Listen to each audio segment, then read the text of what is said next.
રાવપુરામાં high voltage drama suspend Bhajap કાર્યકરની car બેંકે જપ્ત કરી। વડોદરા શહેરના રાવપુરા વિસ્તારમાં આજે હાઈ વોલ્ટેજ ડ્રામા માહોલ સર્જાયો હતો, જ્યારે પાદરાના સસ્પેન્ડ ભાજપ કાર્યકર જગદીશ પટેલની કાર બેંક દ્વારા જપ્ત કરવામાં આવી હતી। બેંકમાં લોનના હપ્તા લાંબા સમયથી બાકી હોવાના કારણે આ કાર્યવાહી હાથ ધરાઈ હોવાનું જાણવા મળ્યું છે। માહિતી મુજબ પાદરાના જગદીશ ડેરી સાથે સંકળાયેલા જગદીશ પટેલ આશરે ₹24 લાખની કારની લોન લીધી હતી, પરંતુ તેઓ નિયમિત હપ્તા ભરતા ન હોવાનું સામે આવ્યું છે।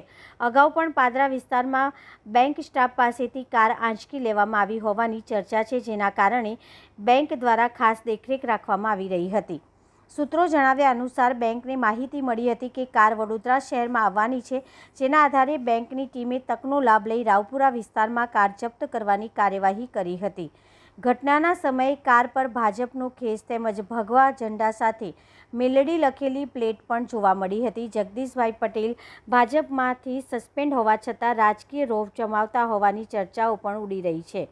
આ ઉપરાંત જગદીશ પટેલે વિવિધ બેંકો પાસેથી કરોડો રૂપિયાની લોનો લઈ તેની ભરપાઈ ન કરી હોવાની માહિતી સામે આવી રહી છે। સમગ્ર મામલે હવે નાણાકીય તપાસ વધુ તેજ બનવાની શક્યતા વ્યક્ત કરવામાં આવી રહી છે।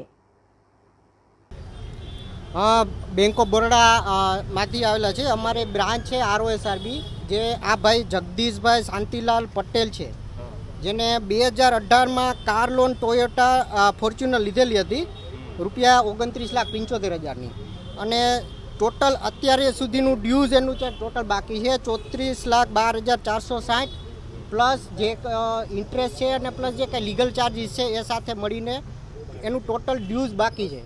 જે અમારી બેંકની કાર્યવાહી હોય છે ગાડી સીઝ કરવાની, એને અંતર્ગત અમે લોકોએ જે કાંઈ પ્રોસિજર હોય છે, નીતિ નિયમ હોય છે, એને ફોલો કરીને જે અમે એજન્સીને એલોટ કરેલું હોય છે એકાઉન્ટ, એને અંતર્ગત અમે આ ગાડી છે એ સીઝ કરેલી છે। આના પહેલાં પણ પ્રયાસ કરાયા હતા? આની પહેલાં પણ અમે ઘણા બધા પ્રયાસ કરેલા હતા, અને જે વ્યક્તિ લોન આ બેંક દ્વારા એને આપેલી હતી એને પણ બધું મિટિંગ પણ થયેલી હતી, ત્યાં બ્રાન્ચે બોલાવીને બધું સમજાવવામાં પણ આવ્યું હતું। અને બીજા રિજિયનમાં પણ અમે આ વ્યક્તિની લોન પણ ચાલુ છે, જે અમારું બરોડા સિટી રિજિયન છે એમાં અંતર્ગત આ ગાડીની લોન આવેલી છે, જેને લીધે અમે પછી ગાડી સીઝ કરવાનું અમારે કરવામાં આવેલું છે। અન્ય તમારી તપાસમાં શું બહાર આવ્યું છે? અન્ય કઈ કઈ બેંકોની લોન છે આમની?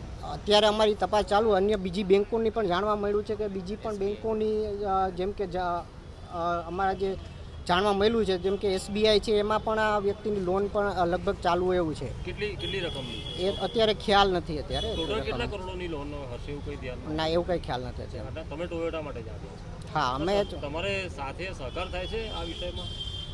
સહકાર કરે છે અત્યારે પાર્ટી જો સપોર્ટ બોરોવર જે લોન લેતા વ્યક્તિ છે એ સપોર્ટ જ્યારે ન કરતી હોય ત્યારે જ અમારે આ પગલું ભરવાનું આવે છે। તમે જે સીઝ કરવા આવ્યા છો ત્યારે એ વ્યક્તિ તો ના જ પાડે છે, પોલીસ તરફથી સહયોગ મળે છે?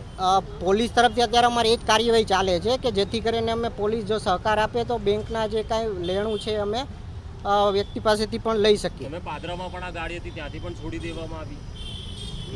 પાદરામાં આપણે જે અમારી સીઝિંગ એજન્સી હતી ત્યારે પણ એક વખત અમે સીઝ કરેલી હતી, ત્યારે પણ જે આ લોન લેનાર વ્યક્તિ છે કોઈ પણ કારણોસર આ ગાડી છોડાવીને લઈ ગયેલા હતા। ઓકે, તો હવે આ ગાડી આજે લઈ જવાના? આજે અમે છે કે જે સીઝ કરેલી છે, જો સહકાર પૂરતો મળશે તો અમારે સીઝ કરીને જે કાંઈ બેંકની નિયમ પ્રમાણે કાર્યવાહી છે અમે કરવામાં આવશે। તમારી ટીમને આપવામાં આવી કોઈ પક્ષની કે પછી? ના, એવું તો હજી કોઈ નથી આવ્યું। શું નામ તમારું? હિરેન હિરેન કોટડિયા, બેંક ઓફ બરોડાના ચીફ મેનેજર। ભાજપનો કાર્યકર્તા છું, બસ। કાર્યકર્તા એટલે અત્યારે ચાલુ છો કાર્યકર્તા તરીકે કે સસ્પેન્ડ થયેલા? અત્યારે ચાલુ છું, સભ્ય ચાલુ છું।